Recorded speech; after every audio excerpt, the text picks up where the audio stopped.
Bersediakah saudara-saudara untuk diangkat sumpah menurut agama masing-masing? Selebriti sekaligus mentalis Deodatus Andreas Dedi Cahyadi Sunjoyo atau yang tenar dengan nama Deddy Corbuzier telah dilantik sebagai staf khusus Menteri Bidang Komunikasi Sosial dan Publik. Dedi resmi mengemban jabatan baru setelah dilantik oleh Menteri Pertahanan Syafri Syamsuddin. Namun pelantikan Deddy Corbuzier sebagai staf khusus Menteri Pertahanan ini memicu perhatian publik, terutama yang mempertanyakan soal rencana efisiensi anggaran oleh pemerintah. Apalagi dalam rancangan efisiensi anggaran tersebut, diketahui salah satunya dilakukan dengan pemangkasan pegawai honorer di lembaga pemerintahan.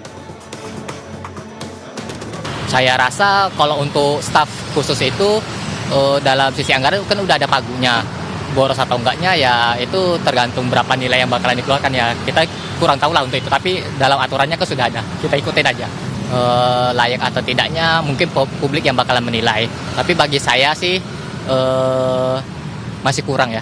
Kalau menurut saya sih harusnya dengan efisiensi anggaran ini memaksimalkan yang ada aja, jangan menambah lagi personil terutama dari lingkup yang memang sebenarnya nggak ada basic pertahanan keamanan, walaupun dia mungkin memang udah pernah kayak pendidikan militer atau apa ya. Ya bisa disimpulkan bahwa ini tuh yang dilakukan pemerintah itu pemborosan anggaran sih. Pasti ada alasan yang matang juga dibalik kenapa akhirnya beliau diangkat gitu. Tapi kalau misalnya kita melihat kondisi saat ini nih, ada efisiensi anggaran, sepertinya rasanya kalau misalnya ditambah headcount satu lagi mungkin akan sangat membebankan ya.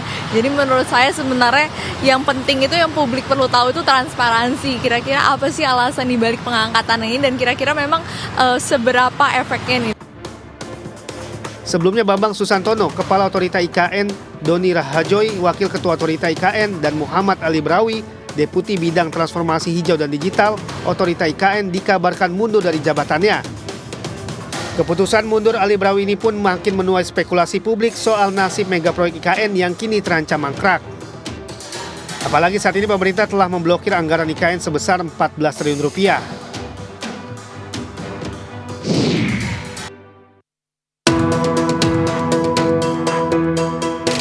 Saat ini pemerintah terus melakukan efisiensi anggaran di seluruh kementerian, lembaga di pemerintahan Prabowo Subianto dan Gibran Rakabuming Raka.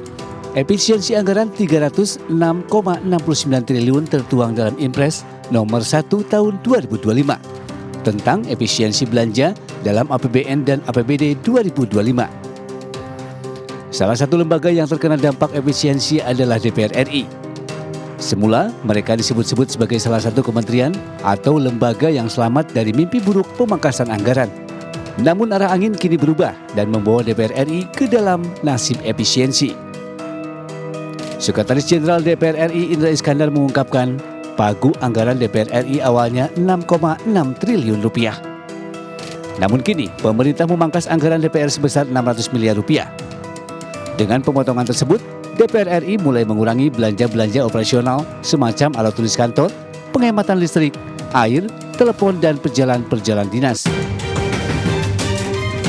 Tak hanya DPR RI, lembaga anti rasuah KPK tak luput dari pemotongan anggaran oleh pemerintah Prabowo Gibran. Anggaran KPK berkurang menjadi 1,036 triliun setelah dilakukan efisiensi dan rekonstruksi sebesar 201 miliar rupiah. Sebelum rekonstruksi, pagu anggaran KPK 2025 ditetapkan sebesar 1,127 triliun. Meski ada pengurangan anggaran, Wakil Ketua KPK Agus Joko Pramono mengungkapkan KPK akan tetap aktif mengejar buronan korupsi. Institusi Polri juga tak luput dari kebijakan efisiensi anggaran yang dicanangkan Presiden Prabowo Subianto.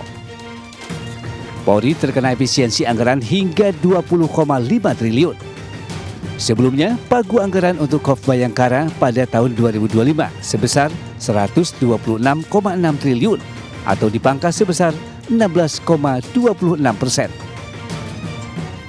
Terkait hal tersebut, masyarakat menilai pemotongan anggaran yang dilakukan oleh negara justru sangat baik. Pemotongan anggaran 600 miliar rupiah untuk DPR RI sangat layak dilakukan, sehingga dana tersebut bisa disalurkan kepada rakyat.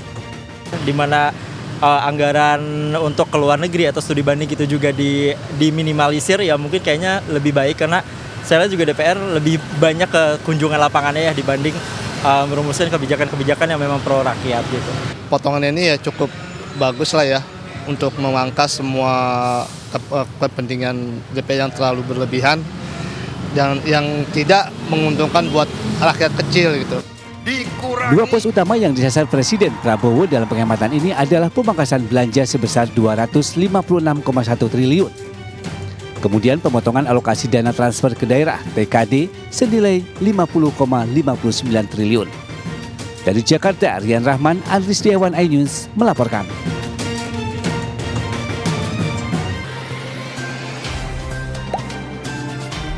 Dengarkan berita bersuara. Klik fitur text to speech di inews.id.